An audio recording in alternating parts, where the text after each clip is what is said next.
Les gars, je suis très content de vous retrouver pour cette vidéo, tout simplement. Alors, ces derniers temps, j'ai présenté trop d'isekai, trop d'action, trop d'aventures, tout ça. Donc là, les gars, ça va être du love, amour. Avec des belles histoires, bien sûr. Posez-vous bien, tranquillement. C'est un dimanche, les gars. En général, dimanche, vous-même, vous savez, on n'a pas grand-chose à faire. Donc, sur ce, Mahmoud, lance le générique, s'il te plaît.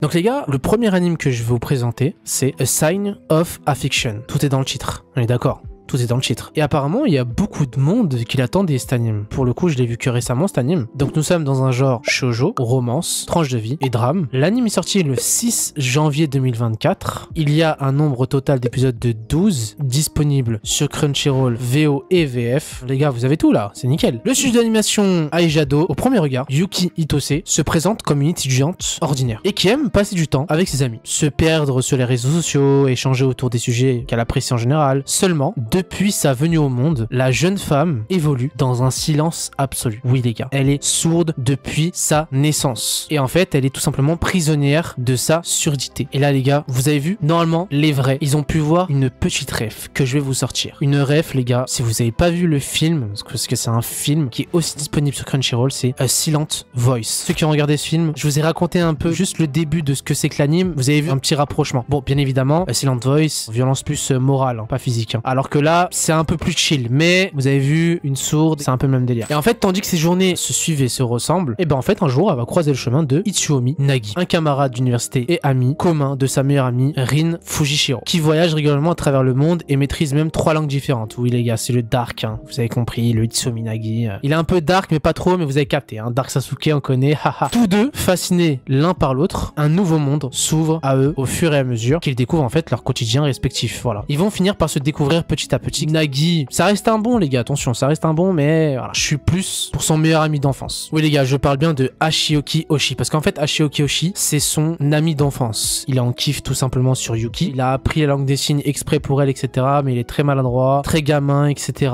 Il fait que de l'embêter au lieu de lui avouer en fait ses sentiments en fait. Mais qu'est-ce que tu fous? Qu'est-ce que tu fous, Ashioki Oshi? Réveille-toi, arrête de faire le gamin. Parce qu'en vrai, c'est dommage que Ashioki Oshi, il est très gentil, très gentil. Il a toujours été là pour elle, il l'a protégé un nombre incalculable de fois. Je vous laisse découvrir la suite par vous-même les amis. Prochain animé.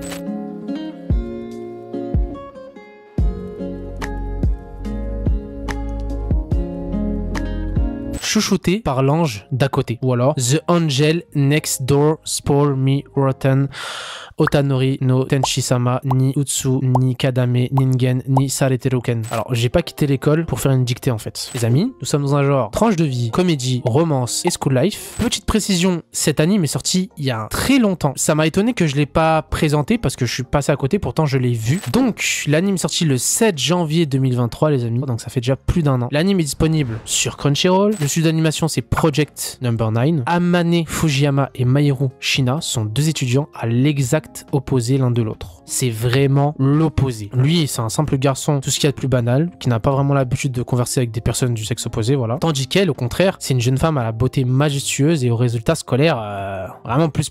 Hein. Elle fait partie des meilleurs de l'académie. Et au retour de l'école, lors d'une journée où il y a de la pluie, en fait, Amane elle croise la route de Shina et lui prête son parapluie pour lui permettre de rentrer chez elle sans être trempée. Mais tombe finalement lui-même malade à cause du froid. Le gentleman, mais au final, c'est lui qui se retrouve malade dans le lit. Et lorsqu'elle vient lui rendre son parapluie, la jeune femme décide de rester à son chevet pour s'occuper de lui le temps qu'il se rétablisse. Et en profite également pour le sermonner à propos du mauvais état dans lequel son appartement est tenu. Et c'est ainsi que commence la relation entre une femme presque parfaite qui ne mâche pas ses mots et un garçon totalement ordinaire. Donc vous imaginez les gars, un truc qui est vraiment l'opposé. C'est vraiment le yin et le yang. Ça n'a rien à voir. Et on va voir tout simplement l'évolution de ces deux personnes qui sont à l'exact opposé, de comment leur relation va évoluer, leur amour, etc. Voilà les gars, ce sera tout pour cette vidéo. N'oubliez pas le petit like, le petit abonnement, le petit commentaire. Ça me fait énormément zizir et ça m'aide énormément. Et je vous retrouve à la semaine prochaine pour une nouvelle vidéo.